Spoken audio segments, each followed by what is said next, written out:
no ben no kef edobeba studio amwa hwe yen asante yenka ensema yesin konwa nwumire yede ebremo no dia mo beti bi ne President John Dramani Mahama odi atudwa se abibimai de nyame akyira ye mpopa na emom ne aka ene se dwadia yonkofa soronko beyi niti ewa abibimai ahodo entamu. Africa is a growing continent with a lot of potential, and one of the drawbacks we have is the low level of trade and cooperation between our countries. Vetting committee asetina wasie na wo hwe hu ni so obeto tumpenifo ahodo ano no enora nwumre ene se ya yoyi ene koyi niti ewo ho enam so amamra se bedwa fie chian ya ne semra se bedwa fo nan odwumadie watwa sen. From the sittings of Parliament for 2 weeks from today. They are 1 and 2, the two chief whips. For Samuel Okujato abla kwa opanyini na ora team no wada no se titinani no opanyini da tudwa se ni ti ya ye na ya pa no so titinani a wada ora team na no na hohoahoa pa.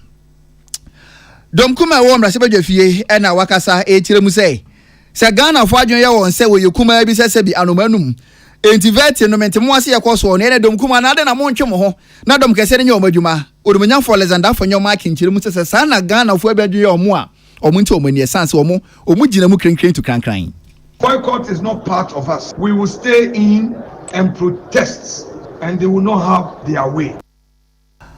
Odumanyan fo John Abdullahi Jinapo wada tudwa se Ghana ye toato adwen na enkonkoba sa bribia na nyina mo nkane ho nsem no na kyese ye difango ho nkomo ene o man ye de sisi egu apono so ebefa awia so solar emframa na fe dam no yayi nkumankuma bebre na ye nyina mo nkane ho nsem no atumi agina brane ekwa wonjin and media coalition against galamsey na wobo president John Dramani Mahama abaso se tumi kata alliances hade de ma ekwa hodo no watin bowura kwa ebretu ahodo mu kotu efuma agudie no ene dodo na kyese atwetwa omudiem na no ekwa ekirem se sana muntu a president atuo no wodani age ho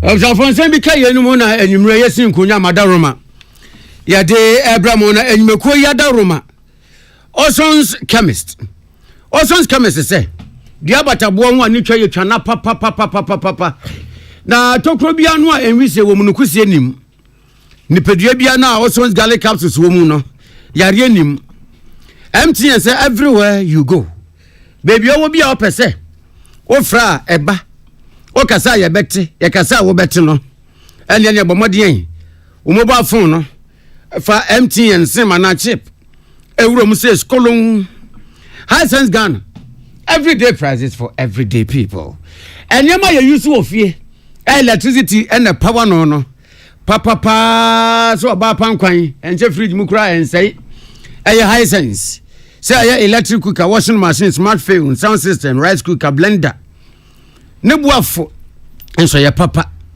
Duffy roofing systems say then na the chance dem board dance nanso so enso twa na wonsunu gudem say say dem mu beyiri say kolelagun chance be say board dance ewiambo ekura na dem mo hye se bolagapu Duffy roofing systems say baju am chance dan bi board dance so say wiabo kitikiti a o dem chen Russia wo e won nyunyunu awon so aba no room temperature kama adansie ni adan ho nema nyina no papa no Duffy roofing systems ne tono budget cash and carry as a wan ena na ho ode ashoto wan na ho ode anse opese onya na ma no blue jeans energy drink onu mo amagani sosi e wale yemi ahodin wom se Rawus pharmaceuticals yenuan mo ma ensia no aye enko be yedan high lady virgin feminine wash may use wa masebi o kingdom of enwanwa esia tabojobojo ho ye neat kama we hwam sa ye from tiom ma afei ho ye wese chisa ano da nchen ya yenuan mo ma gbu o mo nsa sei ya wo be chena je sei ensa bo ni ye o ya bonsa no da bi unya high lady virgin mixer oh ade an menstrual pains wo be bu nsa that's a word so we ye Rawus pharmaceuticals ene de aba anyimeko ya da roma ene nwumre yesin konwa de kasebo yi esomo ohene nana Kwame Amo Mene Sadat Mohammed Comoros Mampeni His Excellency Azali Asumani waba wo mai mun srawe na waba ye no mampani John Dramani Mahama awa bankasiem Flagstaff House wakwa no won srawe ne na bonkomo na emra Comoros mampani ane mampani John Dramani Mahama ne wama aba mai mienu mpanimfo sinkonwa wo mo bonkomo no ena mampani John Dramani Mahama e kase said okra alonte yeso nya piafo a wo betimi aye namache krama no sa na bibrem African so se nya piafo a oh ye betimi aye gam kra ye kiko achen abrochiriman kra wo se ade a emwa ma ebibrem entumi fa ntem panfra na ye nyema mienu de di kan eye edwadie ana afi de twaso mienu ye twaka nsa woso enwie peye ewo ebibrem aman entem wo se ye makwan ama ebibrem amanya tumi adidi do mu hudwa na afi tweka ne nsa woso enso atumi adi ne sede yese na efata ebibrem betumi afa ne ntampe fra wose ne sa yoso nti ena ye ne de pa se ebibrem aman bi atiase ama sa bre wo mabie wo mo pono to bagaya sense wo free ebibrem aman bi so African country bi na se wo kọ ebibrem aman foforo so a visa no eye free nya afi no wo kọ embassy akọ enti we na betumi aboa ma so obi wa Ghana no wako Kenya sei ya wo hia visa de ohia no plane ticket obi wa Ghana na so wako South Africa wo hia visa obi wa South Africa no oba Ghana o hia visa wasense bibrem amani na bie wo mo plato se nunua Africa ni eba ne ho a eni kwan so woje visa e betumi aboa pa ma ense wo so na wie peye na biewu edwadi enso so etumi akoso amasika sem ania ebibrem afa ne ntampe fra. Africa is a growing continent with a lot of potential, and one of the drawbacks we have is a low level of trade and cooperation between our countries. So we believe that dialogues and fora like the African Prosperity Dialogue allow us to exchange views about how to make our continent better. Happily today, we are beginning to see an opening up of our continent. Many countries are adopting visa-free arrangements so that it allows free movement of people amongst our countries. In Ghana, we believe that African people should be able to move freely across our continent. And that's why we've introduced visa-free arrangements for many holders of African passports. And what's the name of John Dramani Mahama Kabiu? Was it a banner, sir? A bibrem among any did Wamuja. Na no ebe hu be hia pa se kwa hodo a ye befa so digwa ebi eni keteke chukuchaka la katren yo tren kwan se wo se yetumi ye niye na edem toten to bi free akọ Burkina Faso mo si kroma na Togo se yi a tren kwan na demu yi ana biom ewiem nso wo se yetumi sakra wiem na se bia do prebi free Ghana na se you overlap akọ wura bia Algeria ana se Kenya bebi sanu a bibia ntumi ensi ne kwan bare bia ne wiem ana ensuo so eni kwan se atoto mpampim ayi osi akwan ya wo yahye so jama kwan e ma sipu bi free e bibrem oman so na wakofo froso so a bibia ensi ne kwan. Apart from the movement of people, we believe that there must be free movement of goods between our countries, exchange of goods. We Africans must learn to trade more amongst each other. That's why Ghana takes seriously the honor given us by Africa to host the Secretariat of the African Continental Free Trade Area. And that is why Ghana is doing everything to support the Secretariat. But goods cannot move without the appropriate infrastructure, railways, aviation, maritime transport. And so far, the routes of trade are between us and our colonial masters.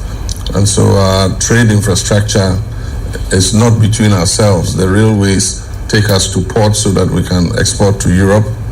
The roads are not between ourselves. The maritime transport, if you send something from Ghana to Comoros, it might go to Europe before it comes to Comoros. Na kwakwa mu na mampeni John Dramani Mahama se Comoros mrase mampeni His Excellency Azali Asomeni ba waba wa maga na mu na waba besraye no ebe boa pa amanyankofa da amanmienu ntemu no asotwan sasante achimanke fufu no wote mu a ente. We would want to trigger a permanent joint commission for cooperation with Comoros so that we can explore the sectors in which we can share our experiences. And I'm sure that this your visit will facilitate that process. So once again, my brother, I want to warmly welcome you. Vous accueillir ici au Ghana. To your home. Ghana is a home to all Africans, just as I'm sure Comoros is also a home to all of us. Merci beaucoup. Na yatini nkai mampeni John Dramani Mahama. Salamat kuku apento. Ena German boy ebae. Mpanyinfo dodo na no ntia ye ena President John Dramani Mahama bo ndin. Said bira hodo aso ya hodo yemfa hye won sa na wommoa. Enye won party ye yo na emu Ghana nyina no mpunto ne nkanko no. Won hwe hunu so obeboa na oman no yatumi aduru ho. Na utie ye ne ye bo odin sa di so kokopie mu. Ewo committee bi ani me appointment committee. Na yetoto wa no hwe hunu se wokura na aso ye na anase di bira ne ye de hye won sa na wo se fata omu odu. Se ye de hye won sa betimi abo mo man Ghana atumi afa ne to apadi efira. Na enra committee yi kwa asetena. Watutu mpanifo ano no na chese wo tire mu se bira na nke wo se committee no wopon no watena sa chededo. Edin ada wonanim mpanifo se toto wona no no watoto mana bro so. Enti na nka committee ni mpanifo hwe na wompon kofi nkwaje na home. Ene wo ba wa beto aso na dom kese ne so odabi yemfo so na sade ye yawie enti be resesi a ene ye okokopie mu na se beje fie ho no mo ndo na adwo asemani ensese ka kire ene se ya yoyi na se beje fie enim se house of law, house of order, house of democracy na nura akoko ye house of lawlessness na chese asemani ensese ka kire ne wo so table so wa microphone o mudi adwuma ne wo te ato atwene so te de ato atwene an mre se beje fo no na we na se beje fie chairman right honorable Aban Sumana Kingsford Bagben Watchem says Sebi Debbie.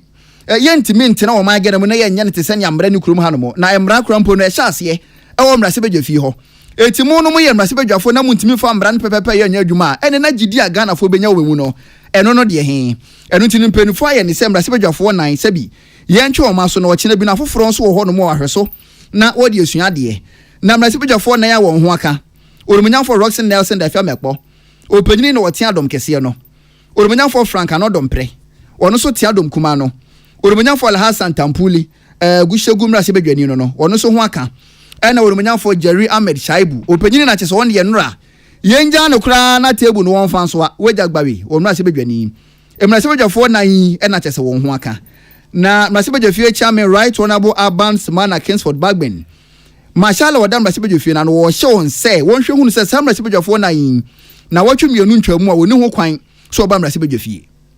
From the sittings of Parliament for 2 weeks from today. They are 1 and 2, the 2 chief whips, in the persons of Mr. Roxen Nelson Eche Kwame Dafiamapo and Mr. Frank Ano Dompre. 3, Mr. Alhassan Suleimana Tampuli, and 4, Mr. Jerry Ahmed Shaib. Leaders from the various caucuses should take the consequential actions to continue with their leadership. But the Marshal is hereby directed to ensure the full enforcement of this suspension in accordance with the rules of the House. As Speaker, I reaffirm my commitment to restoring the dignity of this House. The people of Ghana deserve a parliament that exemplifies leadership, integrity, and discipline. Members must reflect deeply on their conduct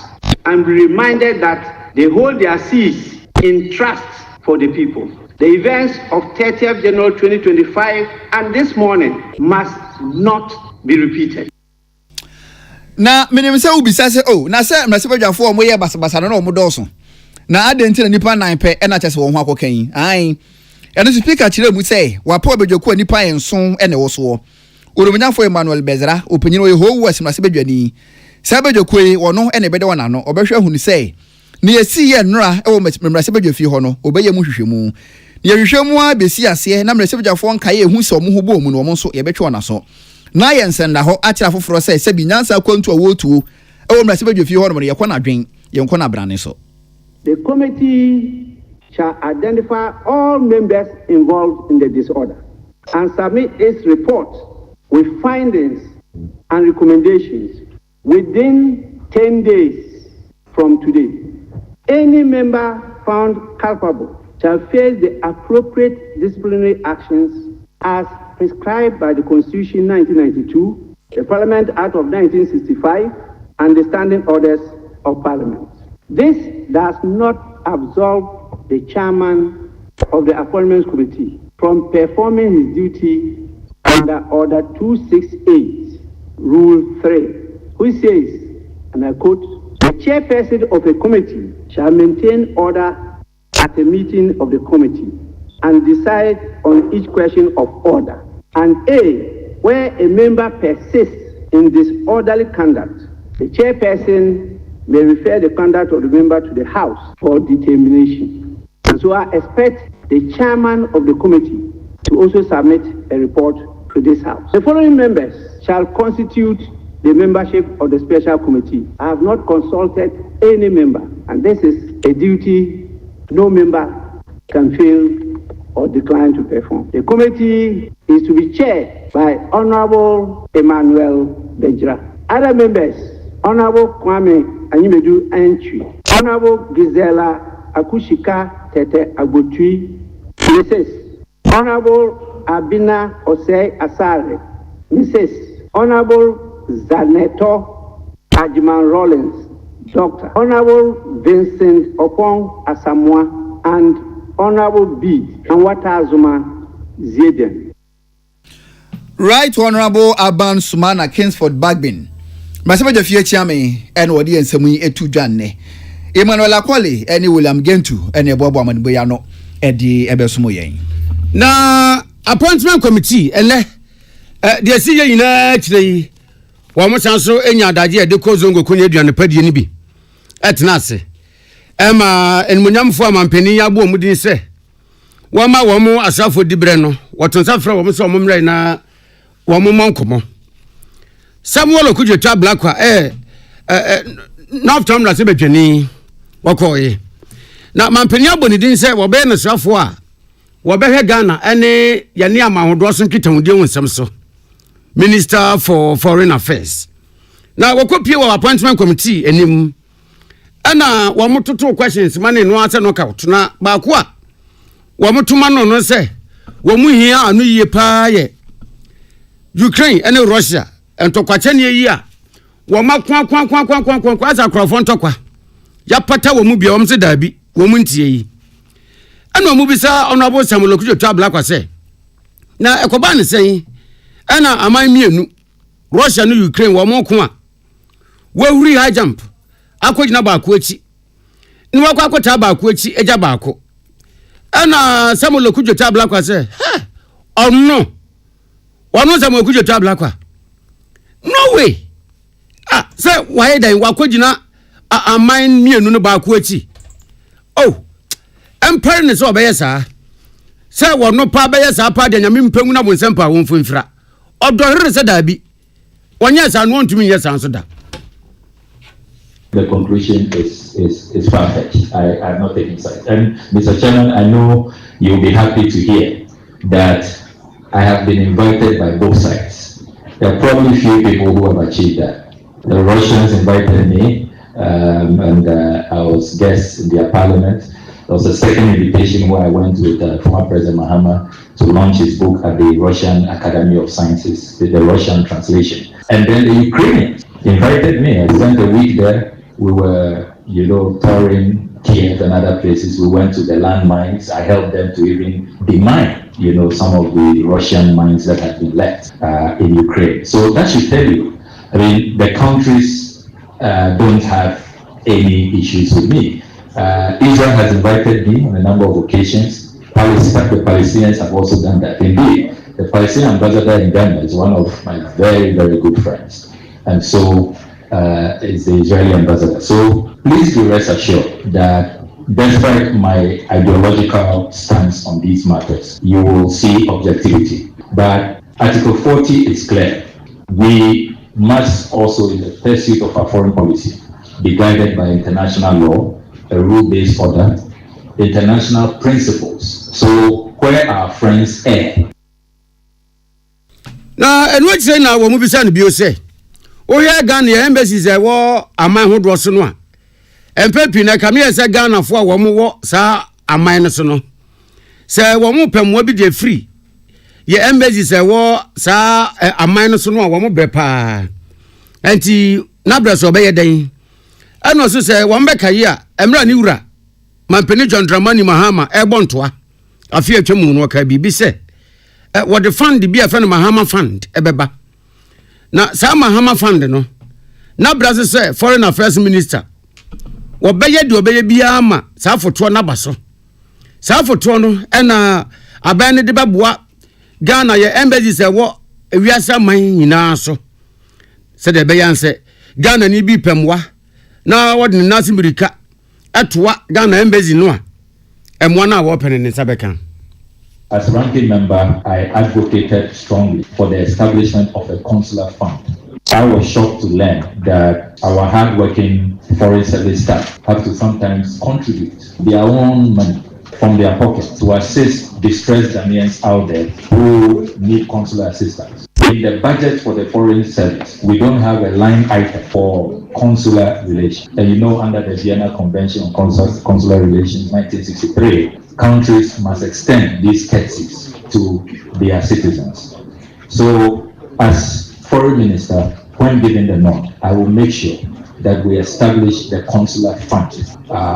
We must make sure that this fund exists, that can be accessed by our foreign service staff to extend assistance, particularly in this period where the United States has announced mass deportation. Those who may be rounded up to be deported are entitled to consular support. We must get them legal assistance so that they are not just rounded up and deported, their rights violated. You know, sometimes even in the deportation, how they are deported, sometimes chained to seats and all of that, treated as criminals.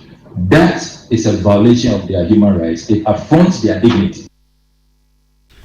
Na nekwakwamu ana appointment committee wamubisa honorable Samuel Okudjeto Blakwase na oya we say ebibrem amanka bomko Africa Union no jidie ni awutoso ebibrem adese ewo mu no jidie ni ba na eba from Iceland Bridge is falling down na wobe ne dan ano se oh no kre awutoso ni jidie a ebibrem adese wo mu no aba from pa na ebi kura hu ni se no so eni mfaso na solution ni na ne se osadefo Dr. Kwame Nkrumah ense se ye bia wo yeto wo se ebibrem aman enye United Continent enkabom no ehu be hia papa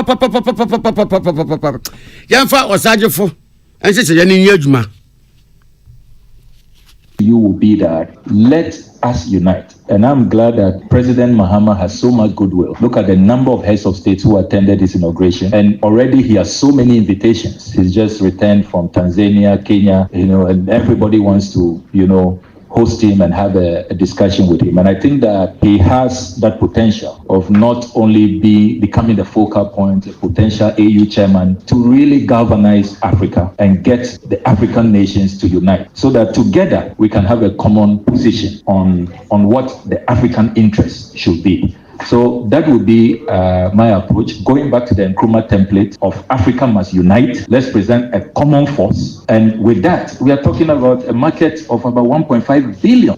If we unite, we will be such a force that nobody can dare mess with us. But the challenge has been disunity. And that is really my philosophical outlook on this matter. Honorable Samuel Okudjeto Blackwa, Emre no kopie appointment committee anim.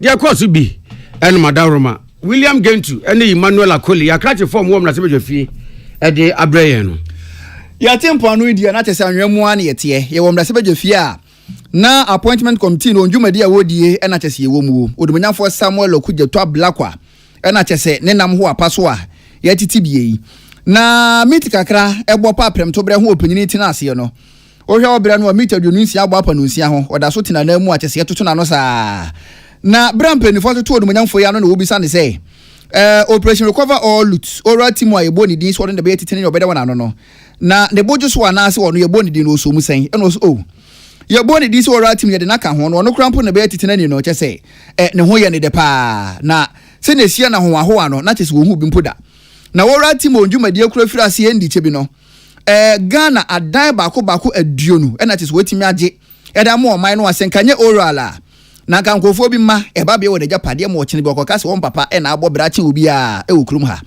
na wo say Ghana fo ye konshira ye nshira President John Dramani Mahama isan say 80% da yepa enye wo re ba ye ya nka Ghana japade dodo na ade ekodi nkofo bi nsem.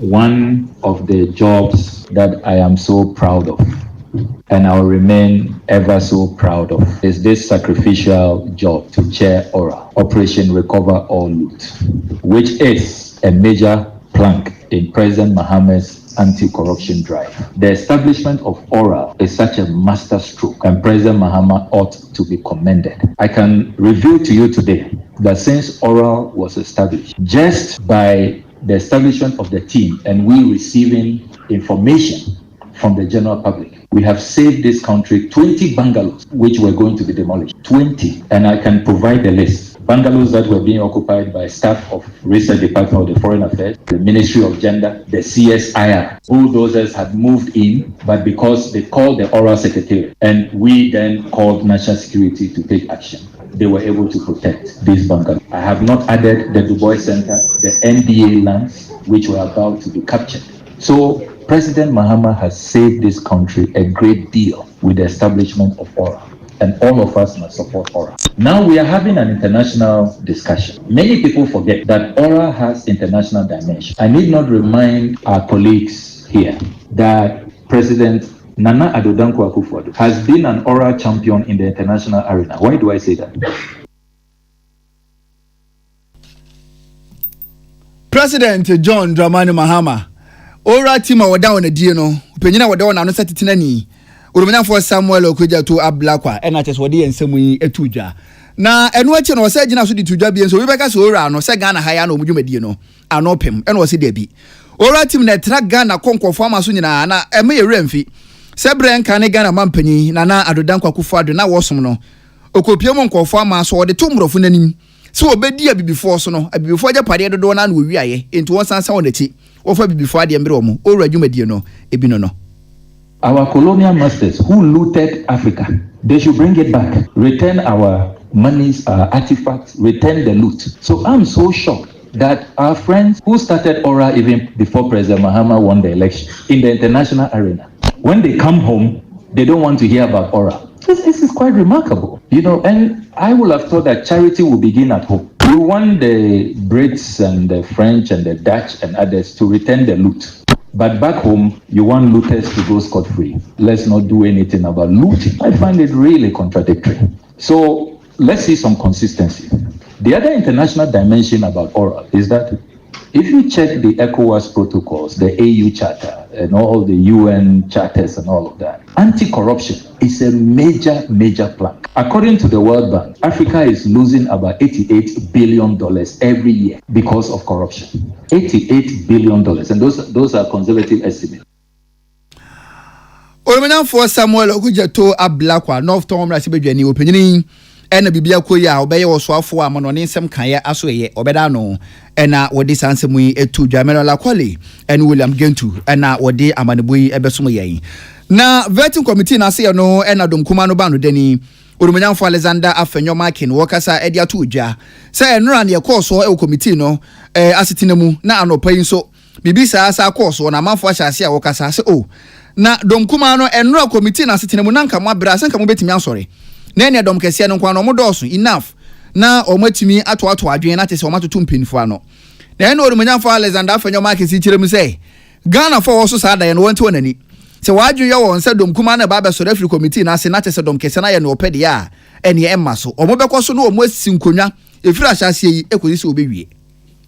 Boycott is not part of us at all. We will stay in and protest, and they will not have their way. But I want to assure them that because we have been in government before and we know governance, we will not obstruct government business. We are further concerned about the breakdown of security within the precinct of Parliament and the way strangers feel emboldened. NDC, no, the Parliament is not an extension of your party offices where you allow vandalism. You bring your party foot soldiers here to cause confusion. If today you are unleashing them on us. Tomorrow, when these boys are hungry and angry, they will come after you. It's not a prophecy, it's a reality. We cannot be intimidated, even as we perform our legitimate constitutional mandate. And we caution the parliamentary service, led by the clerk to parliament and his able marshal, to urgently step up security within the precinct of parliament and protect the minority to enable us do our work. Dom Kumano Bano Dani Urumanyam for Alexander Afenyo Makin. And our days are in some way etuja ewo mlasebejo fino was it in echi and one in central for this year. Emmanuel Akwali and our diamond boy ebesumuye.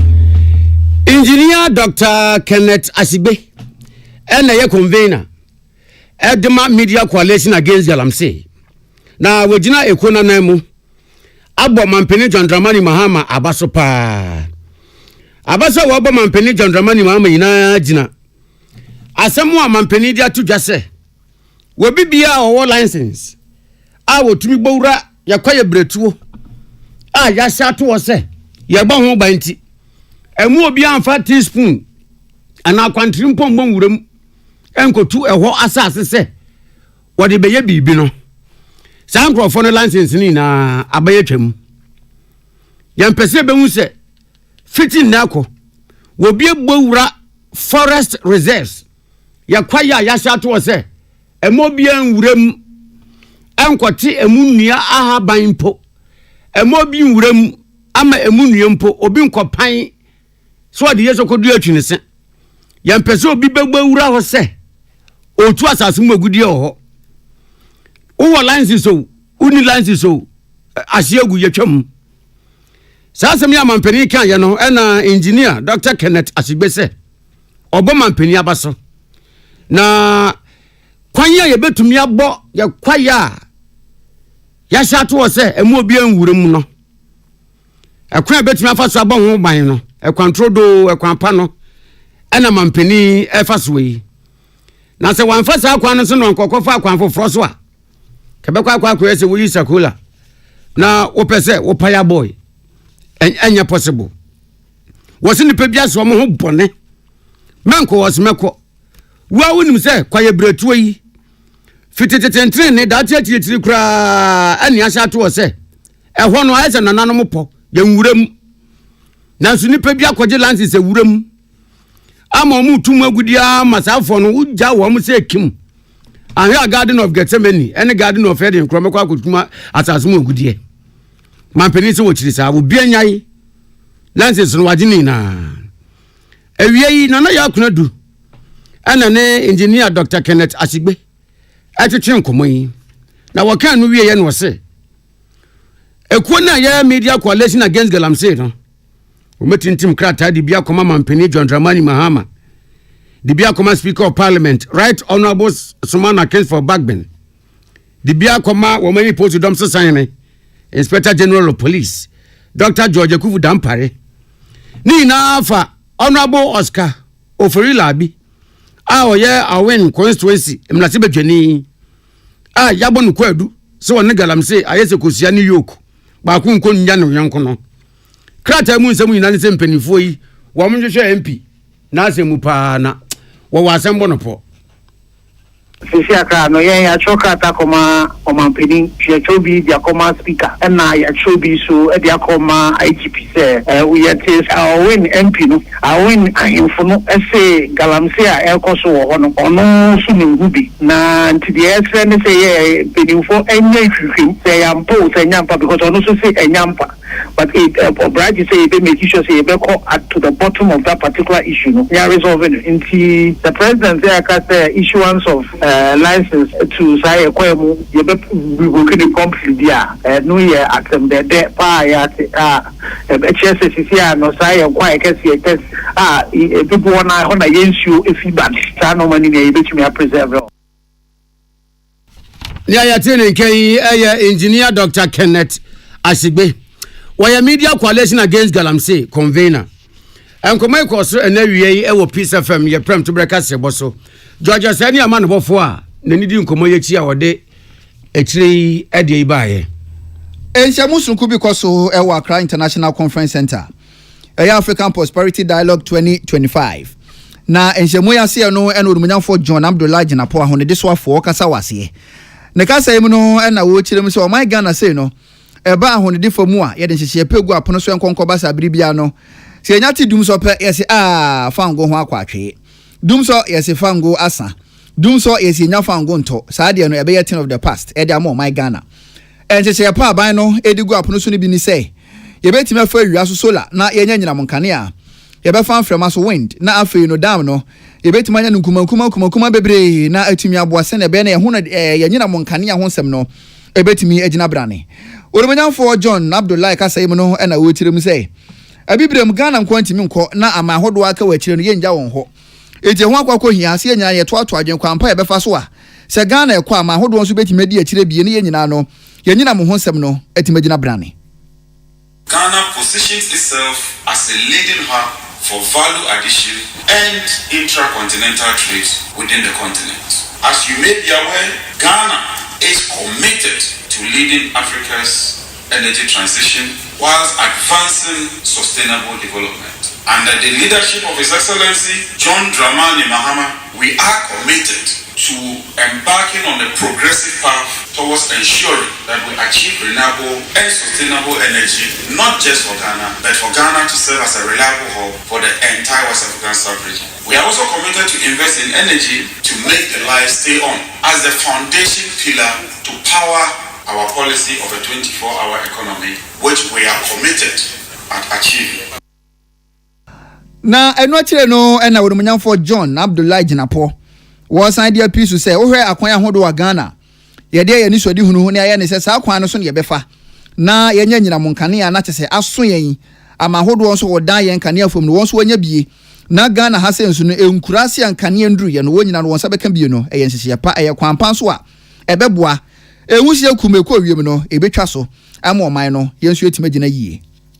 Ghana stands tall when it comes to electricity access in Sub-Saharan Africa. Ghana's access rate stands at about 90%. And if you take Sub-Saharan African countries, we are either second or third when it comes to electricity access. We are going to prioritize renewable energy as part of our energy transition by focusing on solar, wind, mini hydro, waste to energy, and other renewable sources in order for the continent and Ghana in particular to meet its energy needs and requirements. In Ghana, our policy seeks to achieve an optimal energy mix that addresses both immediate and future needs. To achieve this, we intend to deepen and ensure that we achieve total gas to power era. Na nekwakra mu no ena opanyini no esade apisu biem say wo ho awia wind mframa ebedi ano no awia solar ene mframa wind no say yesi abefa so no ye de apranyina monkane abebo oman ne pa ekobasa abribia no fango ye de ye ho to so bebre no ebebo na atumi ateso.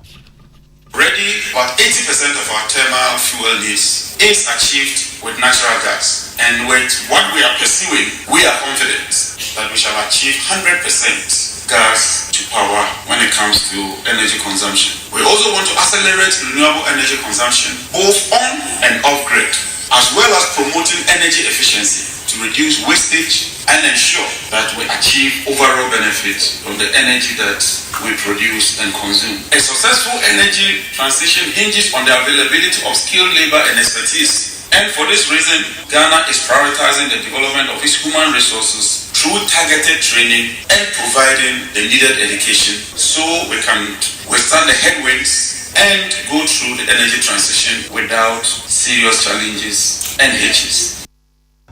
Ahone de so afo onumunyamfo John Abdullah Jinapo ena wodi ensemu yi etudwa Abdullah Dasmani ena obobo manboya no. Na Technical University Teachers Association of Ghana TUTAG womu awa brano National Delegate Congress a womu ye e de dwondwene ekuo no womu ni so de hunu no womu nkanko ene ekonu mpunti ho na de atoso aduanan wotwe 48 abaso ewo Sinyan what inside the fray Director General de Ghana Tertiary Education Commission Professor Almejinapo Abdullah so funa ni munyamba charge medinachi emra prop ekopi o medinachi no wo kasa ne no Obama ne se eyene de pass abanya wo siso se or the 24-hour economy eba na eyasempa na mmom no afutu kakra wode ma aban ne se de sebi atopakese agina zizidenden so na enkofibo agina betrete no saada na 24-hour economy bia agina emfidinuma industrialization so wo ma bia no a opese ne sikasem agina ho pintin na ehihim no sa wo ma no onkwanya emfidinuma ho wo ma bia batoto ne emfidinuma asibia no sa wo ma ne sikasem eye bisi basa ne sentin wo kan fo dia ma aban osisi wo yise e ma ne ntoto emfidinuma ase na ye kan emfidinuma so a na eye technical ni vocational asem e na ye kan no ne senti sa abanya osisi wo twa nani e de technical ni vocational pa ebeboa ma emfidinuma akoso na emra emfidinuma ekoso no na ga ne sikasem so nyina na yini kama happens to have accepted and bought into the economic agenda of a 24-hour economy. That is one that is hinged on people having to be productive all year round and all day round. And for us as a commission, we believe that technical and vocational education has an important and critical role to play if this audacious agenda is attainable and realistic, in the sense that you cannot be more productive in an economy that is not hinged on industrialization. And industrialization, as we know, the bedrock of it is through technical and vocational education.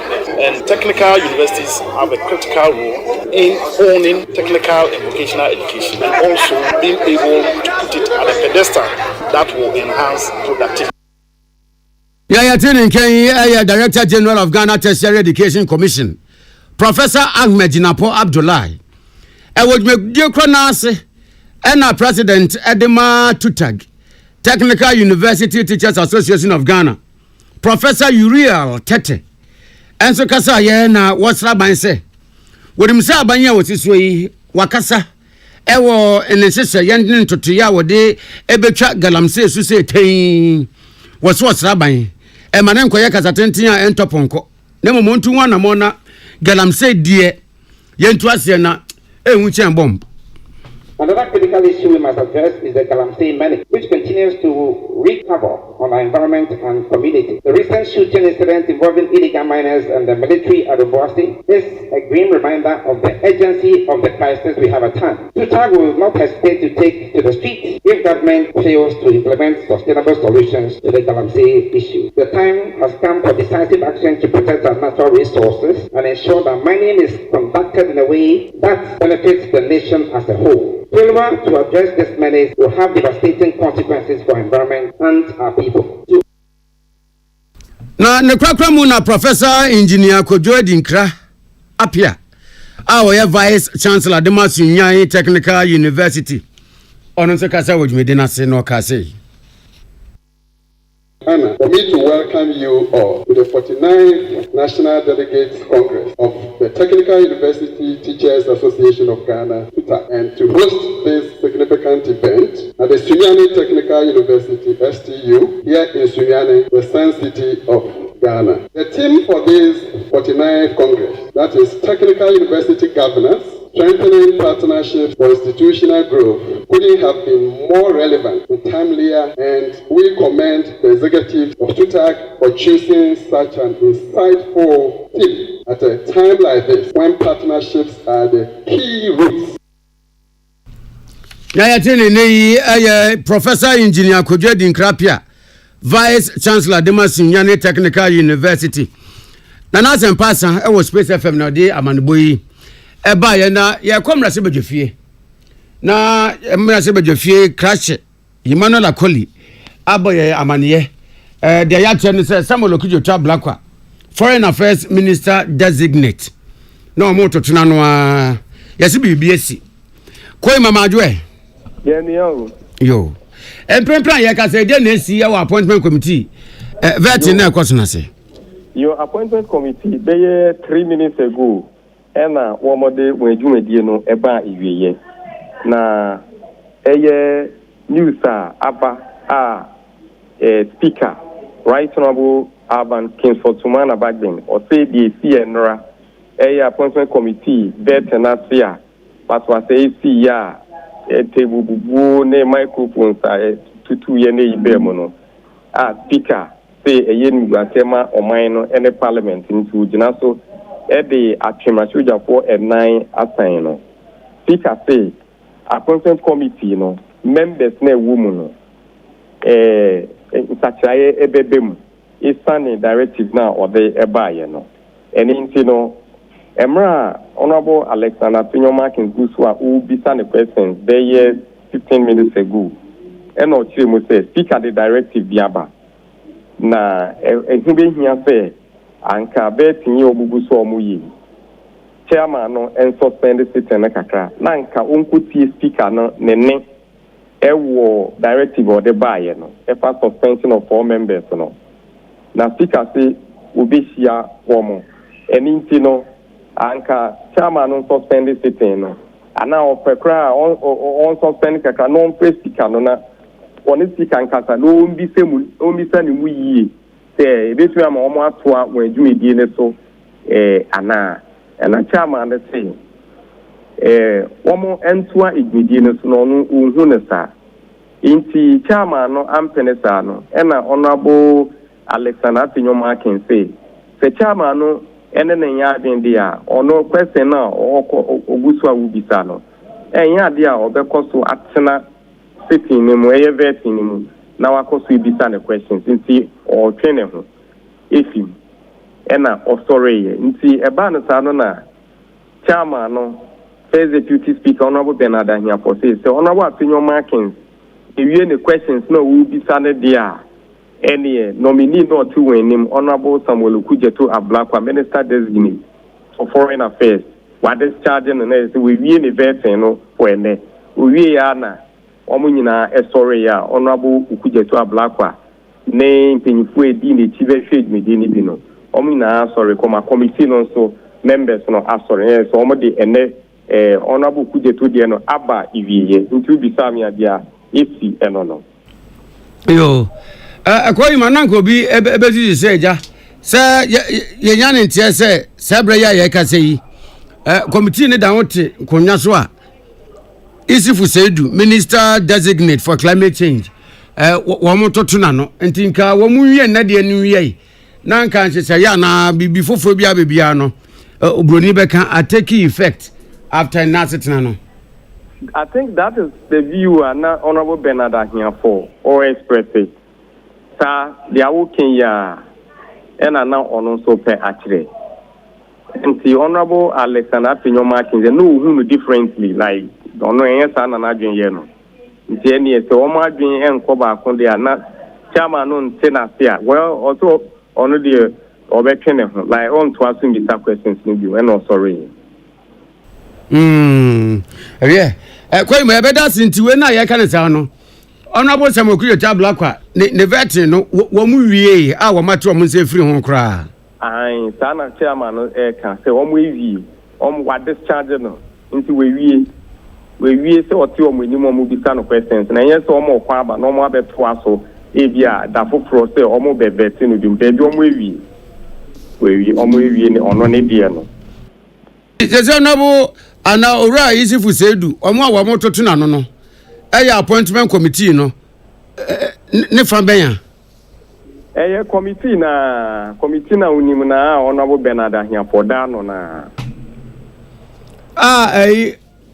minority for no way minority for no de mo premier de na honorable Alexander Tinyomakin ono sorry enti me no ka se ma sorry fi eho enti enye na wo campo anka me sorry fi on me nim say the next nominee no abetena omo enim a omo to aso ye wi na mesan akọ ene kwai mabowura na kwai mai because ekoso pa na kwai na we say minority for no omo we na we mai nso say their speaker Akan no take effect why yo me yen sa petete ye besan ba bia bedo ase Emmanuel Akoli ye krachi ni o wom na se bedwofie our appointment committee asetena na se ene ne twetwe nkomo sesia no Ghana Mampanyin President John Dramani Mahama abo Dr. Johnson Esiamadin se won hwe chire se amrado obeda Bank of Ghana no na opanyini se ne tie ye na Council of State eba asetena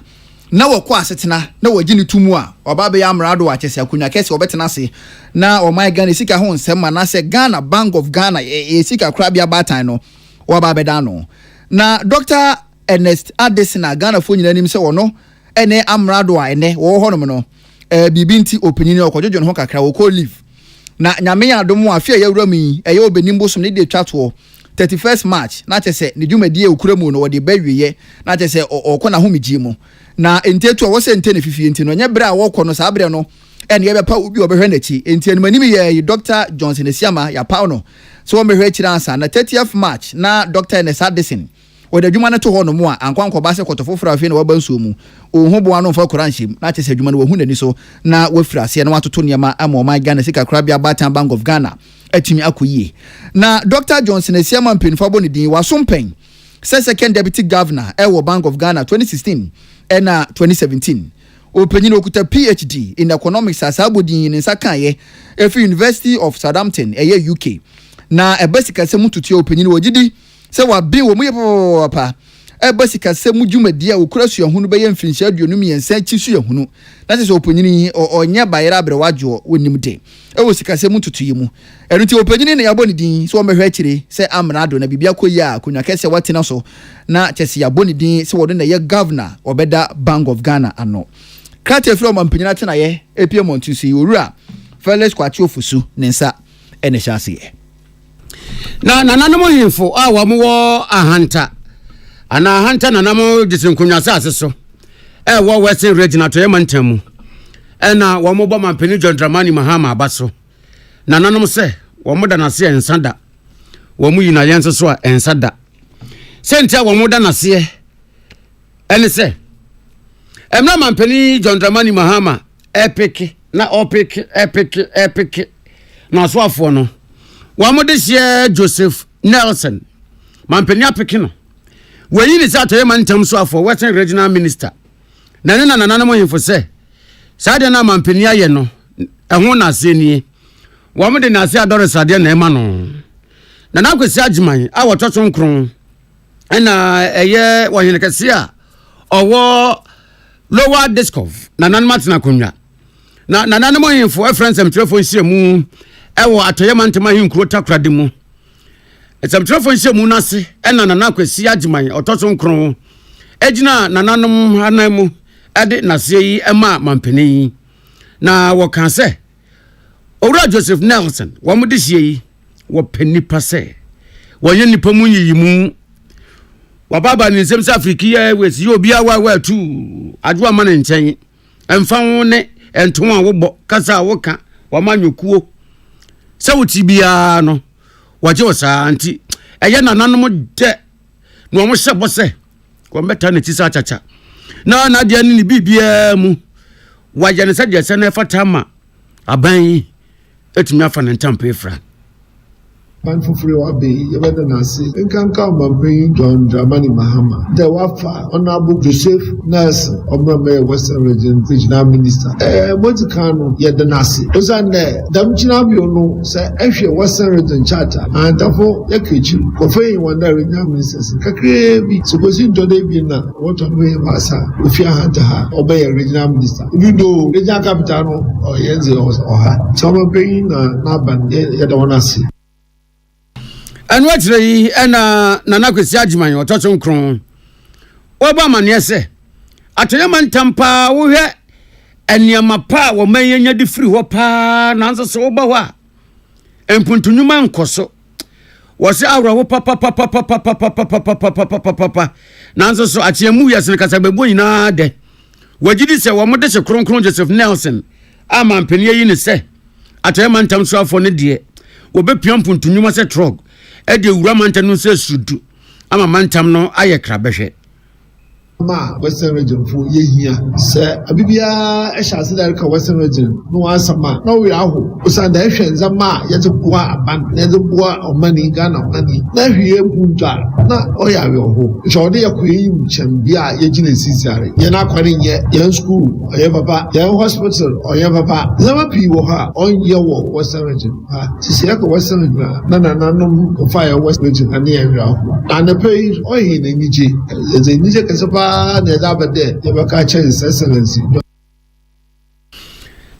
ne kwakra mu na nana kwasi agyeman ototo nkron etu honorable Joseph Nelson for say enumunyam a wode ahye atoyema ntam no osere no mra wo kwayi e mane nkole bibia se enumunyam no dia wo beye no beye se eraser apepe enumunyam na firi ho wo munnim no dada wo munnim do betumi aye emomum emma nananom sensi fom emane ma nananom sabi wo munu omo ho se enei wo ma friends am telefon hye mu ebo na baso edam ampaniase e wo no emane ni nananom hwambo adwumaden ya wo munim se oye no onkoso anye na nananom tanachi ablibia the Western region down, Empire buying the Yambo honorable to save nurse. Now, why you city the Maxida Don, Zaman go for Western and Anam go for Western region. Was so we be going here near Peninsula. We say, Uncle Dam Branuasi, the mob Branuasi, don't bring him back. Now, Mamma knew free or fire Western region.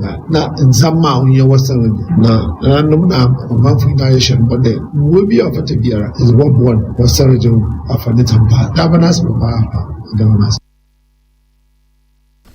Daya tene nke na kwesi adwuma ototo nkron oye ne kase e wo lower desk of nananom na konwa apia dan kwa Rock FM na apia wa okontemtrafo ese mu na se odi amane boyi e baaye ya senya ko ima wa amane so ima memo akwa babio yo me de osu na ure mu mi ure mu no ubi sa se me hwe se minority for no ai omo appointment committee ne so no omo da so te ho womo to abet na so omo wi okuje to de na me koye no honorable Alexander Afinyoma kin sorry ya okoye no inhu minority ni bia se ote eyi honomo na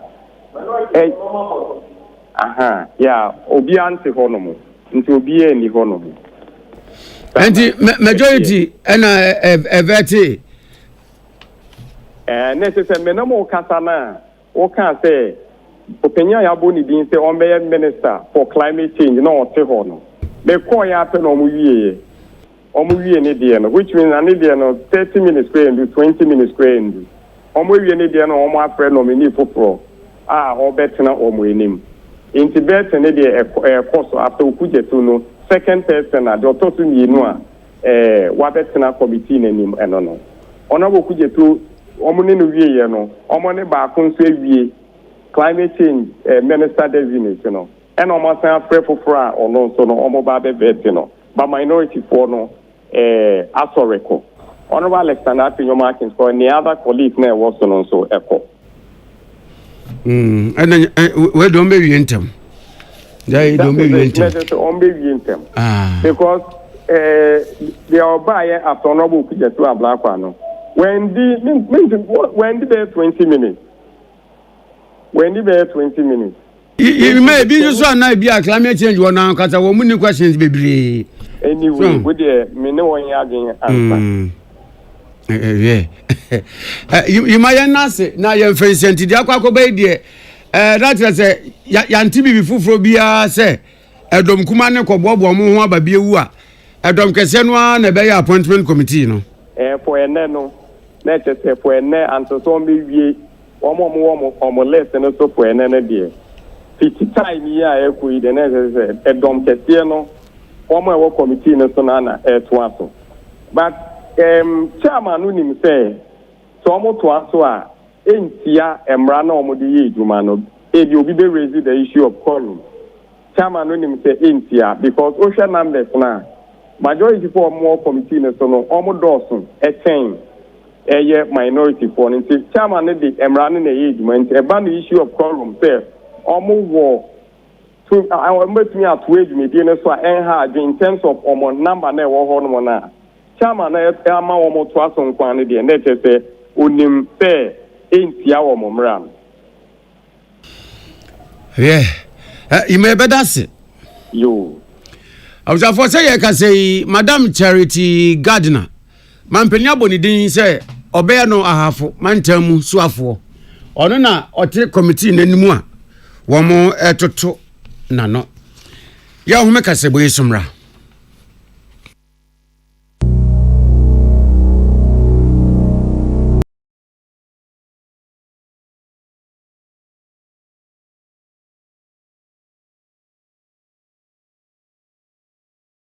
shisha wunhu bibiara ni ho a eyese wonso we save ya to ho esa ne bet saver feature antino sempo wo bet no ayira wo betimi anya sika ebiom wo bet ya wahihye na mo a sika wo de bet ye no ye sande ma wo eni ne ekeka ho bebre bet saver e wo bet we nku aso ne nya ne ma hodo ekeka ho kai se enhihye kakra wo Gaming Commission of Ghana nsashase uni fie ni wotwe a enko ho bet we nya de ekeka ho bebre Happy delightful Jew Swachilala chichi soso Afrana pa Epe pashu breakfast and was in woman Joe happy delightful juice against with toast cereal and even them cool a bread and fifi Mosha fridge man Happy delightful juice one of one and you be here relaxing way when you're let's say what a tremendous Happy delightful juice of an berry bring you all day long on fruit juice I'm happy delight one different flavors different size you number 1 liter number from 150 and 250 ml Ebenyebu healthy life shops on your supermarket Happy delightful juice loaded with taste Ama na America ye ya me say na nsanse de kodwo ho na ma ye me de America kopese me na fofora bedware no me de semna hodo pie adware no nanso de atia nete na waso guardian ahwe wo chetete guardian semna kokko no ana ane Unilever Ghana champion carbolic semna yi a dodo no afa ne guardian no ebo ho na mani ban finyare wa ho sese mpo de ya sesa ne din na ko live boy carbolic soap sa na ya semna dada no ade ane ne din pe na asesa ebo adwuma pepepe na menya bia towe obenya live boy carbolic samna to e wo dwom anastos ahoduo mu ene mi demirika ekoto bi wo na shop wa basesia live boy carbolic soap ye guardian samna dada noa ye chinidi what is a champion carbolic samna no say your friend live boy carbolic ana samna kwakwa Ghana of wani ji ho no say your friend live boy carbolic enye de foforo nanso adaso bo honamani bayan kasa afri mu a ema honamani nyarewa enti bodawro na kwaje live boy carbolic samna eneya FDA aji adwade nkrato yato hwinya yasin bet ya wahihye a wunhu bibiara ni ho a eyese wonso we save ya to ho esa ne bet saver feature antino sempo wo bet no ayira wo betimi anya sika ebiom wo bet ya wahihye na mo a sika wo de bet ye no ye sande ma wo eni ne ekeka ho bebre bet saver e wo bet we nku aso ne nya ne ma hodo ekeka ho kai se enhihye kakra wo Gaming Commission of Ghana nsashase uni fie ni wotwe a enko ho bet we nya de ekeka ho bebre Ama na America ye ya me say na nsanse de kodwo ho na ma ye me de America kopese me na fofora bedware no me de semna hodo pie adware no nanso de atia nete na waso guardian ahwe wo chetete guardian semna kokko no ana ane Unilever Ghana champion carbolic semna yi a dodo no afa ne guardian no ebo ho na mani ban finyare wa ho sese mpo de ya sesa ne din na ko live boy carbolic soap sa na ya semna dada no ade ane ne din pe na asesa ebo adwuma pepepe na menya bia towe obenya live boy carbolic samna to e wo dwom anastos ahoduo mu ene mi demirika ekoto bi wo na shop wa basesia live boy carbolic soap ye guardian samna dada noa ye chinidi what is a champion carbolic samna no say your friend live boy carbolic ana samna kwakwa Ghana of wani ji ho no say your friend live boy carbolic enye de foforo nanso adaso bo honamani bayan kasa afri mu a ema honamani nyarewa enti bodawro na kwaje live boy carbolic samna eneya FDA aji adwade nkrato yato. Tune it in, turn it up, Peace FM, and rip off the knobs. Awsa fo esa so mama kwaba ya dia sida na mama adaje ne bra munya ye etie kaseboyi esi enti adomase akenkanfo eyeme ohene nana Kwame Amo ena Sadat Mohammed Kasibo Mwasida enkonfama Oson's Chemist and the Oson's garlic capsule sabajwaso MTN we there for you everywhere you go. High Sense electrical appliances papa party omajosu any High Sense Ghana refrigerator, chest freezer, air conditioner, television, gas cooker, electric cooker, washing machine, smartphone, sound system, rice cooker, blender na ohian kwande na we do enachi mu ewo High Sense Ghana borrow showroom be a woman ko hwade o hwade nso no na o to ade bo no so de atete so papa obetimi after High Sense Ghana 0302 550 000 0302 550 000 High Sense everyday prices for everyday people.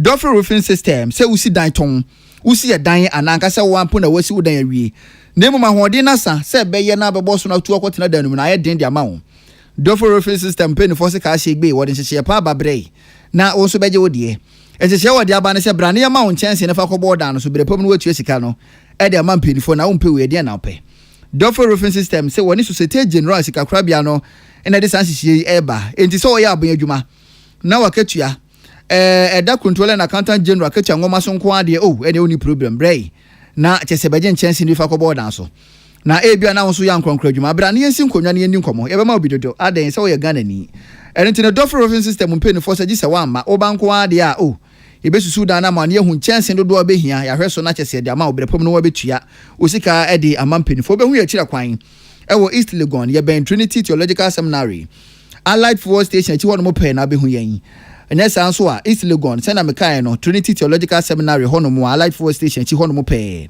obehu ye wo ho frɛ yen ne ntwetwe nkomo 0543 661 716 0543 661 716 and I say 0243 232 818 0243 232 818 number chato 0308 040 096 0308 040 096 Duffer roofing system. How you think roofing?